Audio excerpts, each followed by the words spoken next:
Matahom nga kabuntagon mga kapaglaw. Atong hisgutan ni ining adlaw mao ang atong morning devotional nga naguluhan ang iyang pagkatao. Ug ang atong teksto makita sa Mateo 1 bersikulo 1 nga nag-ingon, ang basahon sa kagikanan ni Hesukristo nga anak ni David, nga anak ni Abraham. Gipangutanan nako ang representante sa sementeryo kung tugutan ba nila ako nga magdala og yawi ug ilubong kini uban sa akong amahan ug inahan. Isip bugtong anak, hilabihan kalisod nga mawad-an sa akong duha ka ginikanan sa mubo nga panahon.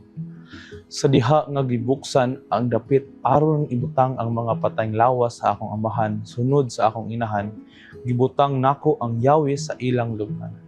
Si Jesus miingon nga siya adunay mga yawi sa kamatayon. Pinadayag 1 bersikulo 18, siya ang nisunod nga mubukas sa lubnganan sa akong mga ginikanan ug makakita sa yawi nga akong gibutang didto. Tungod kay ako nagtuo nga iyang tumanon ang iyang saad sa pagkabanhaw. Dalayigon ang Dios. Ang iyang mga saad mao ang tanan. Gisugdan ni Mateo ang iyang ebanghelyo nga nagpahibalo nga si Jesus mao ang dugay nang gipaabot nga manluluwas. Kinsa gisaad sa tibuok Judeo nga kasulatan sa daang tugon, pinaagi sa paggamit sa titulo nga Mesiyas. Mateo bersikulo 1 nga Kristos o Kristo.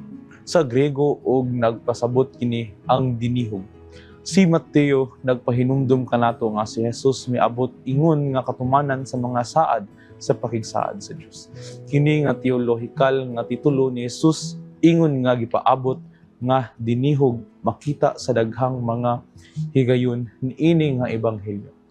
Bisan sa unang kapitulo sa 1:1, 16, 17 ug 18, gisgutan usab ni Mateo nga si Jesus mao ang kaliwat ni David ug Abraham, ang duha ka mahinungdanong mga ngalan sa pakigsaad sa Dios uban sa Israel.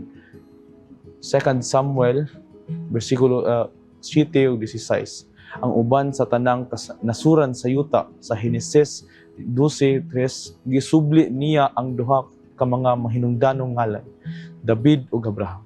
Sa tumoy sa iyang pagsubay sa introduksyon sa ginikanan, kita kini sa Mateo 1 bersikulo 17. Si Mateo nangutlo sa mga panagna sa daang tugon sa daghang mga higayon. Sa 86 pipila ka mga okasyon, iyang gamiton ang atong gitawag na usa ka matagnaong formula diin siya magsugod sa bersikulo. Hinaagi sa pagpahayag kining tanan nahitabo tuman sa gisulti sa Ginoo, pinaagi sa propeta. Pananglitan sa bersikulo 1:22, 2:15. Sa pagkatinud-od, si Jesus mao ang katumanan sa mga saad sa Dios nga magpadala og usa ka manluwas. Isud alang kanato nga masabtan kung usa kadako ang kahulugan niini sa kadaghanan sa mga Hudeo nga naminaw ni Mateo, nga nagpaabot sa gisaad nga Mesiyas sulod sa mga siglo. Alang kanato, kini nga bersikulo usa ka pahinumdum nga ang Dios tinud-anon gayud sa iyang mga saad ug mga samtang iyang gituman ang iyang saad sa unang pag-anhi ni Jesus. Iyang buhaton kini pahusab sa ikaduha nga pag-anhi ni Jesus. Makasalig ka ni anak. Mag-ampot ta mga kapaglaw. Amahan namo na sa mga langit, Ginoo, kami mapasalamaton kayo sa imong pahinumdum karong buntaga, Ginoo, nga agi ni Jesus kami naluwas na. Ginoo, hinaot Ginoo nga kanamong nabalan karong buntaga magamit namo na sa among pangadlaw-adlaw kung magkinabuhi mi nga murag si Kristo. Ginoo, salamat kayo nga for the assurance, Ginoo, nga mobalik gid kay kaduha.